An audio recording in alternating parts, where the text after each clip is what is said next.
So someone emailed us and asked to be called Mayor Dump when I introduce him. So there you go, Mayor.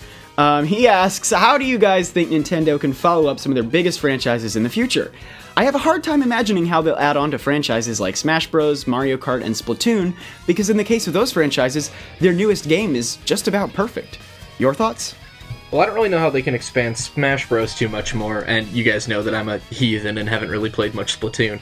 But when it comes to Mario Kart, make it Nintendo Kart. I mean, come on, just open it up, have all kinds of different variations in your tracks and your items and your playable characters. There's just so much potential for them to open up that racing genre and do a lot more creative things with it. Yes, please. Oh my god, yeah, that is the sort of big thing for Mario Kart that we've talked about before, too. Yeah, they're dipping their toes in the water right now with, Zelda stuff and F-Zero stuff and Animal Crossing stuff, so I just love to see them go nuts with it. Yeah, I'm personally less hugely positive on the idea of a Nintendo Kart, but definitely I would agree with the sentiment that what Mario Kart needs to stay fresh is fresh content. Mm-hmm. And, that doesn't necessarily mean more Nintendo franchises, but it certainly does mean things that we haven't seen before.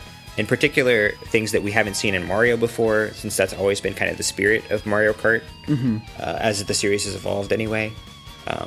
So, definitely more and more diverse content. Yeah, and I think they could also do a little better from a gameplay perspective, too, in terms of diversifying the kart selection parts and their driving stats, so that you don't have to choose between a character that you like and a kart that you like driving. Because the weight classes can totally change how a kart feels, too. Like, for me, I like playing as Waluigi and Toad, but I'm not very good in either of those weight classes.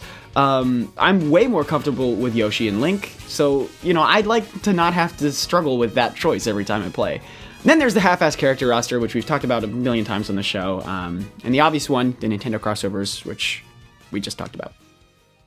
Hello everybody, thank you for listening to this Nintendo Week Clip NWC. If you like what you hear, please subscribe to us here on YouTube for more highlights and discussion videos from Nintendo Week Podcast, or subscribe to us on iTunes for weekly breakdowns of all your Nintendo news, discussion segments on subjects, games, and more, and tons of other features. Thanks for listening, and we will see you tomorrow with another NWC.